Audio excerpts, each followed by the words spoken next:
Salut! Alors dans cette vidéo, on va parler du propos, mais également de plein de trucs comme l'agenda créatif, la partie idéale, ou encore la mort de l'auteur.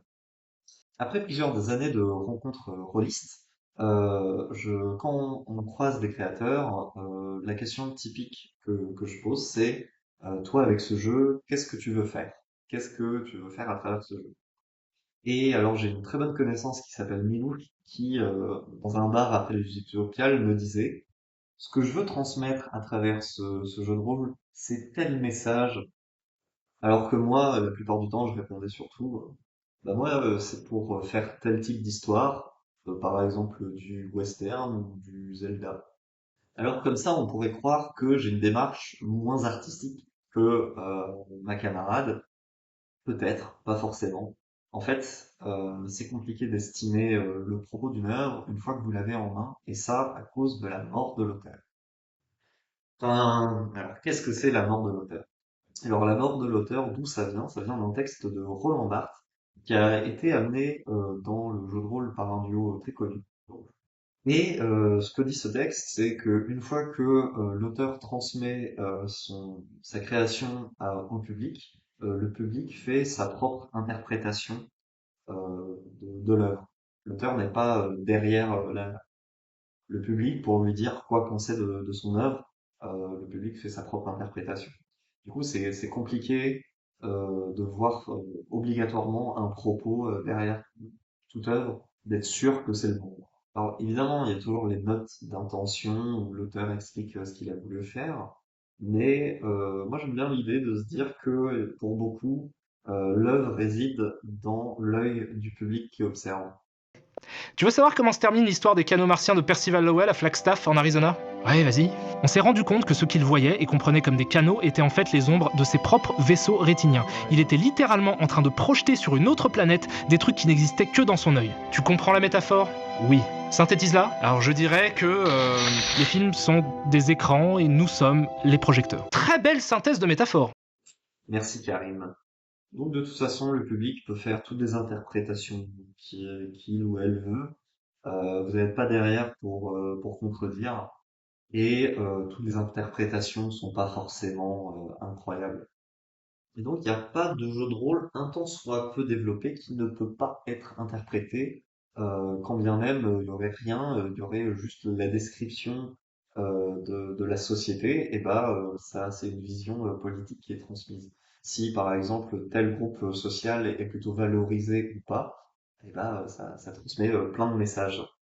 Cependant, nous, créateurs, créatrices, on veut transmettre quelque chose avec notre jeu, on veut qu'il se passe quelque chose de particulier justement dedans. C'est pas le sbeul. Eh bien, pour faire ça, on va essayer d'influencer les joueurs et joueuses à travers notamment des règles, un univers, etc. Comme le fait un auteur, un écrivain, écrivaine, il va essayer d'influencer le propos de ce qu'il écrit à travers des adjectifs, des champs lexicaux. C'est chaud à dire comme ça, mais oui, les règles sont là pour influencer de manière consciente ou inconsciente des comportements à la table. Ça fait flipper, mais je vous jure que c'est ça. Je remets un peu de Karim pour vous convaincre. Vous savez quelle est la blague que je déteste le plus au monde? C'est celle qui consiste à dire hé les mecs, je sais pas si vous avez remarqué, mais c'est complètement débile Mario, c'est un plombier italien qui saute sur des champignons et des tortues. Lol. Je déteste cette blague. Je la déteste de toutes les fibres de mon corps. Je la déteste tellement qu'à chaque fois que je l'entends, j'ai une irrépressible envie de frapper violemment celui qui l'a fait à grands coups de molette. Et vous savez pourquoi je la déteste? Parce qu'elle est complètement fausse.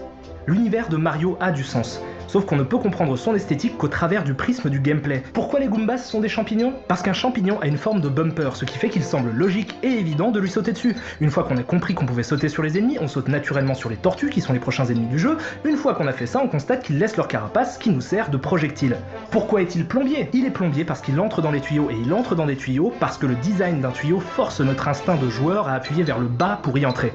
Tous les choix visuels et esthétiques de Super Mario Bros sont en fait des choix de gameplay déguisés. C'est pour ça que l'univers paraît super cohérent aux gamers et pas du tout à ceux qui ne sont pas de vrais joueurs. Les créateurs et créatrices ont un objectif. Alors comment on peut le conceptualiser cet objectif?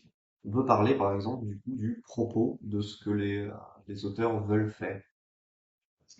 Le Big Model, qui est du coup la théorie de la forge, dit qu'on peut parler d'agenda créatif. C'est une sorte de cahier des charges. Mais moi, je fais pas comme les autres, je préfère parler de partie idéale.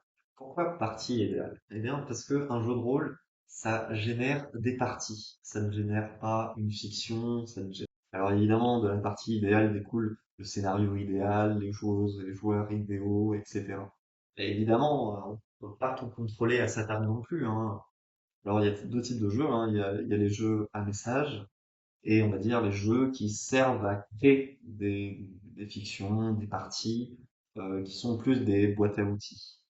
Alors pour la distinction, peut-être qu'il y a plus de notes d'intention dans le cas de la transmission, avec des règles et un sujet très réduit, tandis que l'autre, c'est plus de l'exploration, sur un thème précis aussi, hein, mais également aussi avec du mimétisme de code, pour essayer de rappeler justement ce que ça essaye de faire.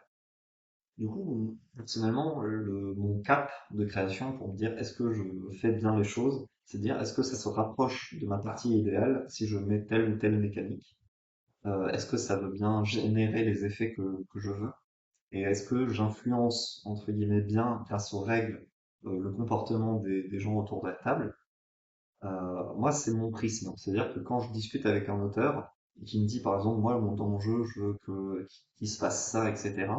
La première question qui me vient, c'est qu'est-ce qui, dans ton jeu, permet de générer les comportements que tu veux? Qu'est-ce qui te permet d'aller vers ton objectif? Voilà. Donc, t'as ton propos, qu'est-ce qui te permet d'aller vers ton propos, en gros. Et quand il peut pas me répondre, bah, c'est mon prisme, hein. Ça veut pas dire qu'il est bon, mais je peux pas m'empêcher de penser que son jeu a un manque. Petite conclusion. On peut faire des jeux qui transmettent des messages ou des jeux qui transmettent des outils de création. Évidemment, c'est un spectre, hein. C'est-à-dire que c'est pas soit tout l'un, soit tout l'autre. Il y a toujours des manières d'interpréter, et donc on peut pas être sûr d'un propos d'un jeu. Par contre, en tant que créateur, on peut réfléchir à nous, qu'est-ce qu'on veut mettre dedans, qu'est-ce qu'on veut générer, notamment comme partie. Donc moi, mon outil, c'est la partie idéale pour réfléchir à mon objectif. Et puis voilà. Je vous ai parlé de la mort de l'auteur, donc je suis plutôt content, c'est un terme important dans le jeu de rôle. Et je vous dis à la prochaine.